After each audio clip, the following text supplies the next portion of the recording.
3 फरवरी railway group D के पहला shift का ओरिजिनल प्रश्न है। वीडियो अच्छा लगे तो इस चैनल को सब्सक्राइब कर देना। पहला प्रश्न है, मादा प्रजनन प्रणाली के किस भाग में निषेचन की प्रक्रिया होती है? तो फैलोपियन ट्यूब या डिम्ब वाहिनी में संपन्न होता है। तो इसका सही आंसर होगा ऑप्शन सी। अगला प्रश्न है, 17वां ब्रिक्स शिखर सम्मेलन 2025 किस देश में आयोजित किया गया? तो ब्राजील में इसका आयोजन किया गया था। वित्त वर्ष 2025 से 26 के केंद्रीय बजट में खेलो इंडिया कार्यक्रम के लिए कितनी राशि आवंटित की गई है? तो 1000 करोड़ की राशि आवंटित किया गया है। तो इसका सही आंसर होगा ऑप्शन सी। कौन सा खेल निकाय अफगानिस्तान की महिला खिलाड़ी को सुरक्षा, समर्थन और निर्वासन में प्रशिक्षण प्रदान करने में सक्रिय भूमिका निभा रहा है? तो अंतर्राष्ट्रीय ओलंपिक समिति। तो इसका सही आंसर होगा ऑप्शन सी। नवंबर 2025 में श्रीलंका में आए उस चक्रवात तूफान का नाम क्या था जिसने वहां भारी तबाही मचाया था? तो दितवाह। तो इसका सही आंसर होगा ऑप्शन सी। निम्नलिखित में से कौन सा उपकरण विद्युत चुंबकीय प्रेरण के सिद्धांत पर कार्य करता है? तो विद्युत जनित्र या इसी को कहते हैं जनरेटर। तो इसका सही आंसर होगा ऑप्शन बी। महान स्वतंत्रता सेनानी चंद्रशेखर आजाद की पुण्यतिथि 2025 में बलिदान दिवस के रूप में किस तिथि को मनाया गया? तो 27 फरवरी को मनाया गया। निम्नलिखित में से कौन सा एक समान वृत्तीय गति का एक उदाहरण है? तो एक नियत गति से चलता हुआ छत का पंखा। तो इसका सही आंसर होगा ऑप्शन बी। क्षार किसके साथ अभिक्रिया करके लवण और जल बनाता है? तो अम्ल के साथ अभिक्रिया करके। ब्राजील में आयोजित कोप 30 जलवायु सम्मेलन के दौरान 2035 तक सालाना कितना जलवायु वित्त जुटाने का लक्ष्य रखा गया है? तो 1.3 ट्रिलियन डॉलर। अगला प्रश्न है, एशिया के सबसे बड़े दूरसंचार मीडिया और प्रौद्योगिकी कार्यक्रम इंडिया मोबाइल कांग्रेस 2025 के 9वें संस्करण का उद्घाटन किसने किया? तो नरेंद्र मोदी के द्वारा किया गया था। एक 4 किलोग्राम द्रव्यमान वाली वस्तु 2 सेकंड में अपने वेग को 2 मीटर प्रति सेकंड से बढ़ाकर 8 मीटर प्रति सेकंड कर देती है। तो वस्तु पर लगने वाला बल की गणना करें। तो जब इसे हल करिएगा तो वस्तु पर लगने वाला बल निकल कर आएगा 12 न्यूटन।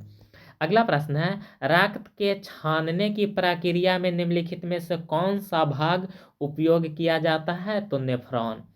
आंध्र प्रदेश के किस मंत्री ने अक्टूबर 2024 में अमेरिका में आयोजित बैठक में माइक्रोसॉफ्ट के सीईओ सत्य नडेला के साथ हिस्सा लिया था? तो नारा लोकेश। जब किसी वस्तु को उत्तल लेंस के सामने अनंत पर रखा जाता है तो प्रतिबिंब की प्रकृति कैसी होती है? तो वास्तविक और उल्टा होता है। निम्नलिखित में से कौन सा द्वितीय विस्थापन अभिक्रिया का एक उदाहरण है? तो इसका सही आंसर होगा ऑप्शन सी। यदि शक्ति को दोगुना कर दिया जाए और समय को स्थिर रखा जाए तो किया गया कार्य कितना होगा? तो 2 गुनी हो जाएगा। राजस्थान के किस शहर में राज्य का पहला नमो जैव विविधता पार्क स्थापित किया गया है? तो अलवर में।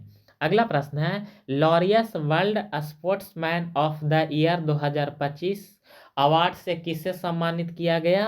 तो अरमांडो मोंडो डुप्लांटिस को यह पुरस्कार दिया गया था। मेजर ध्यानचंद खेल रत्न अवार्ड 2025 से सम्मानित मनु भाकर किस खेल से संबंधित है? तो निशानेबाजी से संबंधित है। गुजराती भाषा में साहित्य अकादमी बाल साहित्य पुरस्कार 2025 से किसे सम्मानित किया गया? तो कृतिदा ब्रह्म भट्ट को दिया गया था। यदि किसी वस्तु को विराम अवस्था से पृथ्वी की ओर गिराया जाता है तो उसका प्रारंभिक वेग कितना होगा? तो 0 होगा। अगला प्रश्न है, कोस्पर और इसरो द्वारा प्रदान किया जाने वाला प्रतिष्ठित प्रतिष्ठित विक्रम साराभाई मेडल 2024 किसे प्रदान किया गया? तो डॉक्टर अनिल भारद्वाज को दिया गया था। महान क्रांतिकारी चंद्रशेखर आजाद की 119वीं जयंती 2025 में किस तिथि को मनाया गया? तो 23 जुलाई को मनाया गया। निम्नलिखित में से कौन सा एक अणु का उदाहरण है? तो जल। तो इसका सही आंसर होगा ऑप्शन डी। वहाँ ऑप्शन में ये सभी नहीं लिखा हुआ था, ये टाइपिंग में मिस्टेक हो गया है। अगला प्रश्न है, किसी विलयन में हाइड्रोजन आयन की सांद्रता बढ़ाने पर उसकी अम्लीयता पर क्या प्रभाव पड़ता है? तो अम्लीयता घट जाता है। समभारी का क्या तात्पर्य है? तो समान द्रव्यमान संख्या लेकिन भिन्न परमाणु क्रमांक। तो इसका सही आंसर होगा ऑप्शन बी। निम्नलिखित में से कौन सा हाइड्रोजन का समस्थानिक नहीं है?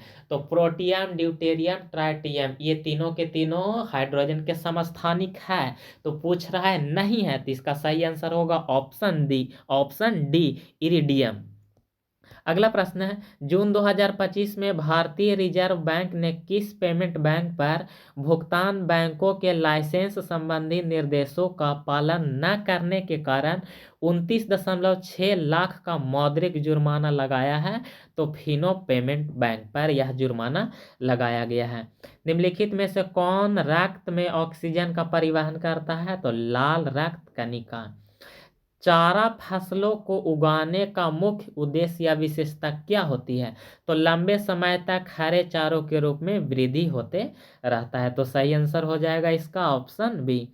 यदि दो या दो से अधिक प्रतिरोध को श्रेणी क्रम में जोड़ा जाए तो प्रत्येक व्यक्तिगत प्रतिरोध पर निम्नलिखित में से किसकी कमी होगा? तो वोल्टेज का कमी होगा। तो सही आंसर इसका हो जाएगा ऑप्शन बी। और बाकी क्लास पसंद आए, अच्छा लगे तो इस चैनल को सब्सक्राइब कर देना।